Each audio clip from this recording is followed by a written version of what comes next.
Alright, welcome back guys.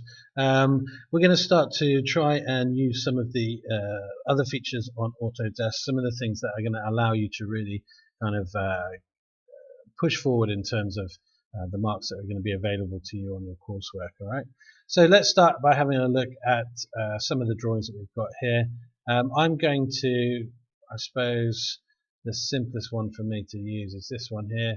Just going to open that, double click on it. Okay, and I want to turn this into a working drawing. So I want people to be able to see that actually this is got specific sizes and dimensions, so that if somebody was wanting to come along and make this, I would be able to give them the working drawing and they could go off and do that. It's very, very simple. What we do is instead of going down here where we've got all these different ways of dealing with this block, I go up to where it says File, New Drawing. So the drawing is really important. So you are creating a drawing from this actual design that you've got here. So I'm going to call this Shape Sorter. Okay, and I click OK. And you'll see here that it'll ask me for different kind of settings here. So I want it to be a full assembly. So if I was to do an assembly and use my assembly drawing, I would make sure that that is clicked. If it's not a full assembly, then it will just ask you to select different components that you want to draw. Alright, so this is a new drawing. I'm not taking it from anywhere. There's no template that I'm using. It's using the International Standards Organization here, and we're going to do that in millimeters. And again, the sheet size, you can change whether you want to have it as an A2 or an A4, and we're going to have an A3 sheet here because that's going to fit in your folder nicely. So click OK, and you'll see it will go onto a new page. And up at the top here, I've got all sorts of different things that I can do with this drawing. And the first thing it's going to ask me to do is drop in my drawing.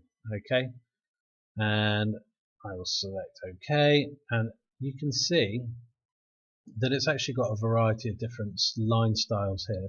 We've got a dashed line. If it's a dashed line, it means that you can't see it, that it is hidden. So that is a hidden detail on the back of the actual drawing itself.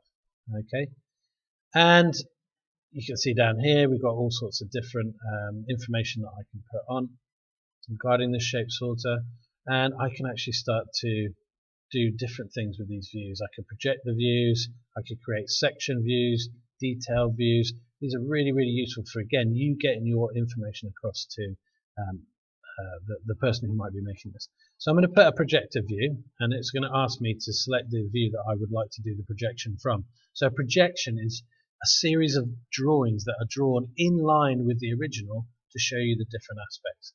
So I'm going to select it, I'm going to drag down here, drag across to the side, and in fact it's got so many sides I want to drag across to here and here.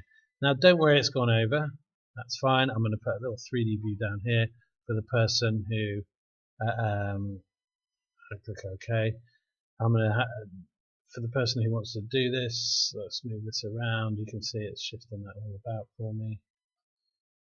And we've got, here we go. Bring that over this way actually.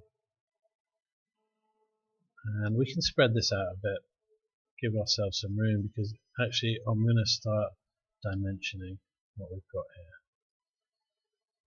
Okay, so we've got our original drawing and these ones that are projected from it. So you can see that this star shape is on the back of this face, whereas the star shape is on the front of this one. Okay, and we get our dimensions, and we can start to simply click, click, drag,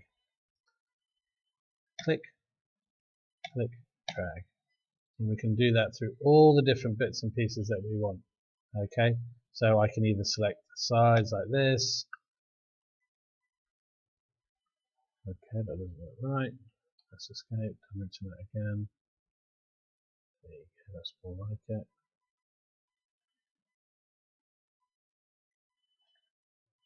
Okay, and we can dimension all of this up. Now, if we wanted to, we can choose a selection view.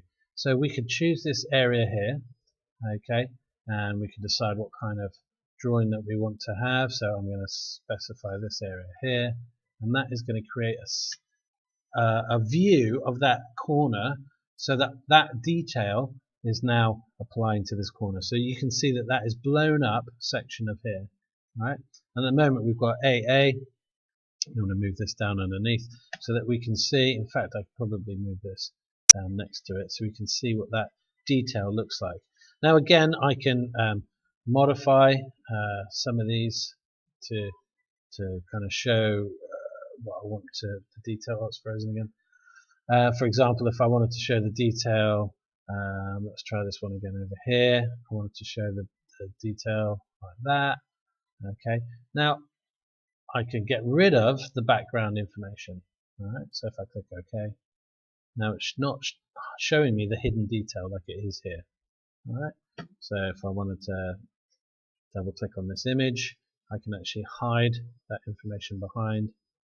Okay, close. So all of that hidden detail that was there before is now gone. So it depends on what you want to do with a particular image. So I can change back to visible edges, and then you can see that actually it's hollow, it's got that information behind it as well. Alright, so again, lots of information that you can start putting onto your drawings here.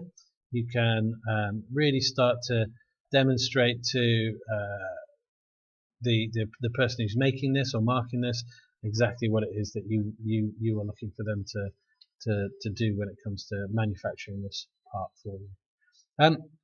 Other information that you can put on here, so you can put on some text.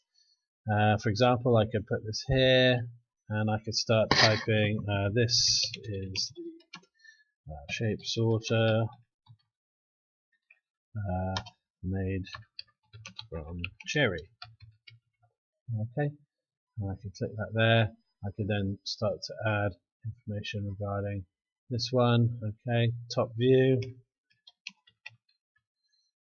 to there. Oh, okay. So I've got my top view here. I can arrange that a little bit. Double clicking it, I can change it. I want it to be bold and I want it to be underlined. So there's all sorts of different information you can put on here. Center lines are quite important. Alright, so you might want to drop a center line onto this one. You can then take that point, click OK. You can take that point and you can drag that across your drawing to create your center lines. Again, that might be something that we want to do over here. No, it doesn't like doing that. So again, real opportunity for you to kind of show off your drawing and show off the information that you are trying to get across. I can then save that, output it as a PDF and print it out and put it in my folder. Alright guys, so hopefully that's going to be useful for you. Hopefully you'll be able to now take on that information and you'll be able to start applying that to your drawings and really demonstrating that you've got a deep understanding of not only the manufacturing but also the design of these particular products that you're making. Okay, alright then.